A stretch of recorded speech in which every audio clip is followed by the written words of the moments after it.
आदाब बनारस, सलाम बनारस। सुबह बनारस को पढ़ाओ।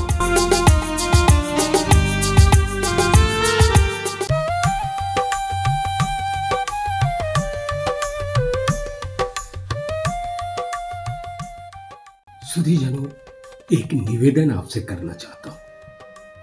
अगर आपका कभी मदुरई में जाने का प्रोग्राम बने तो वहां आपको एक दुकान मिलेगी पेन की। अवश्य देखिएगा, कुछ जानकारियां उठाइएगा।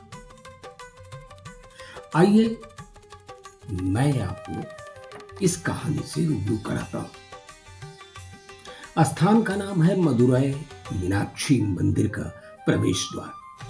ये कहानी है एक ऐसे साउथ इंडियन ब्राह्मण की जो व्यक्ति विशेष तो नहीं थे, मगर सोच बहुत विशाल था। वो व्यक्ति पेरियासामी, उम्र 60 वर्ष। हर रोज सुबह 6 बजे वो मंदिर के प्रवेश द्वार पे बैठते थे। उनके सामने एक छोटा सा कपड़ा बिछा होता था जिस पर पेन, पेंसिल, रबर और कंपास बॉक्स जैसी चीजें सजी होती थी। एक फुटपाथ की दुकान, लेकिन खास कोई धंधा नहीं। पेरियासामी का एक नियम था, जब भी कोई बच्चा पेन मांगने आता तो वो पहले पूछते, बेटा क्या परीक्षा देने जा रहे हो? हाँ दादा, आज गणित का पेपर है, मैं पेन भूल गया हूं। तुरंत पेरियासामी एक अच्छी पेन चुनकर उसे देते। ये लो, ये लकी पेन है, जाओ 100 में से 100 नंबर लाना। कितने पैसे हुए दादा? पैसे बाद में, पहले परीक्षा देकर आओ, फिर वापस आकर अपने नंबर बताना, तब पैसे देंगे। बच्चे हंसते हुए दौड़ जाते। वे कभी वापस नहीं आते और पेरियास्वामी ने कभी किसी से पूछा भी नहीं।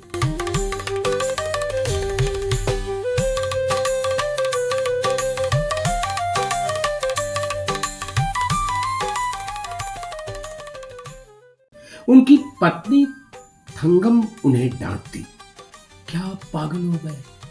एक पेन 10 रुपए की आती है। अगर आप ऐसे मुफ्त में देते रहोगे तो हम क्या खाएंगे?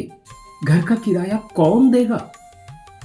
पेरियासामी एक पुरानी डायरी निकालते। उसमें उन्होंने तारीख के अनुसार नोट लिखा था, और नोट भी बड़ा दिलचस्प। रमेश गणित की परीक्षा, पेन बाकी। सुमित हिंदी की परीक्षा, पेन बाकी। मुर्गन 10वीं बोर्ड परीक्षा, पेन बाकी। पूरी डायरी ऐसे बाकी हिसाबों से भरी थी। गिनती की तो लगभग 3000 पेन, और 10 रुपए के हिसाब से जोड़ ले तो 30,000 रुपए। देखो थंगम, वह कहते, यह कर्ज नहीं है, यह मेरा निवेश है, एक दिन यह जरूर वापस आएगा। थंगम आवती, तुम्हारा ये निवेश मिट्टी में मिल जाएगा। अब तुम बूढ़े हो गए हो, अब कौन वापस आने वाला है?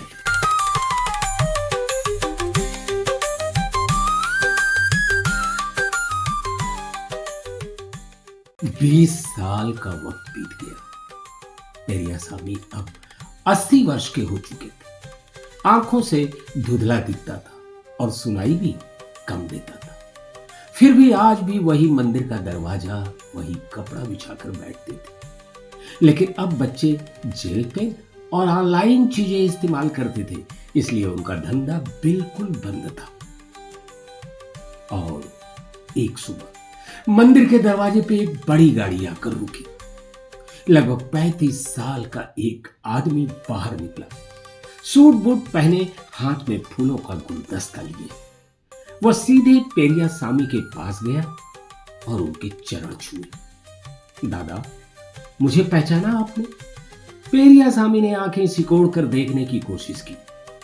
बेटा, मैं अब बूढ़ा हो गया हूं, मुझे ठीक से दिखाई नहीं देता। दादा, 18 साल पहले 10वीं बोर्ड की परीक्षा थी, गणित का पेपर था। उस समय मैं रोता हुआ आया था आपके पास। मेरी पेन टूट गई थी, मेरे पास पैसे भी नहीं थे दादा। आपने मुझे एक पेन दी थी और कहा था, यह लकी पेन है, जाओ 100 नंबर लाना। आपने पैसे नहीं लिए थे। पेरियासामी को धुंधली याद आई। बेटा तू? हाँ दादा, मैं मुरुगन। मैंने उसी पेन से परीक्षा लिखी और 98 नंबर लाया। मैं पास हुआ, कॉलेज गया और आज मेरी अपनी सॉफ्टवेयर कंपनी है, पेन्ना टेक्नोलॉजीज। मेरी जिंदगी आपकी उस पेन से शुरू हुई थी।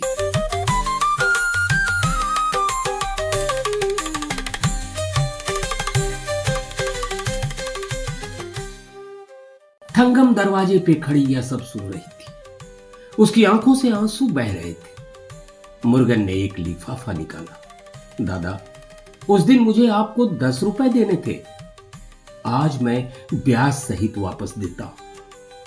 अंदर 10 लाख रुपए का चेक था।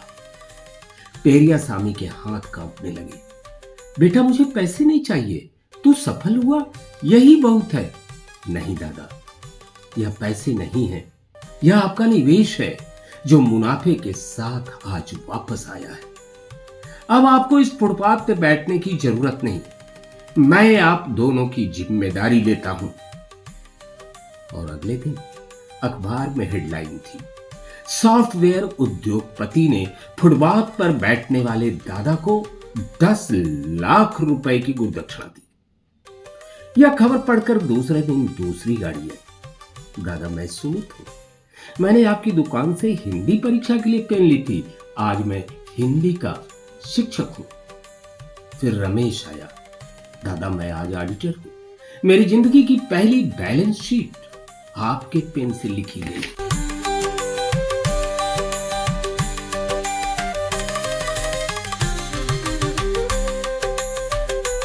एक हफ्ते में तो मंदिर के दरवाजे पे जैसे शादी का माहौल बन गया।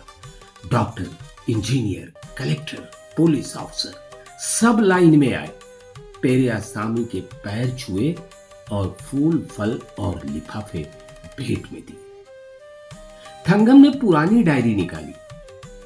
3000 एंट्री थी, 30,000 रुपए बाकी थे। लेकिन आज जो वापस आया था उसकी कीमत 3 करोड़ से भी ज्यादा थी। पेरियास्वामी रो पड़े और बोले, थंगम, मैंने तुमसे कहा था ना, यह कर्ज नहीं था, यह तो बीज थे, मैंने इन्हें बोया था और आज यह एक बड़ा जंगल बन गए। आज मीनाक्षी मंदिर के प्रवेश द्वार पे एक बड़ी दुकान है, पेरियासामी पेन स्टोर, जिसका कोई किराया नहीं, क्योंकि मुर्गन ने वह दुकान खरीद ली है। दुकान पे एक बोर्ड लगा है, यहां परीक्षा देने वाले विद्यार्थियों के लिए पेन मुफ्त है, बस वापस आकर अपने नंबर बता देना, पैसे बाद में दे देना।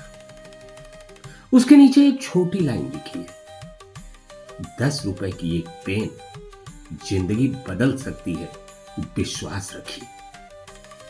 और आपको पता है सुधीजनों, आज वह दुकान कौन चलाता है? मुर्गन, वही सॉफ्टवेयर कंपनी का मालिक। हफ्ते में 2 बार वह अपना सूट उतारकर दुकान में बैठता है और बच्चों को पेन देता है।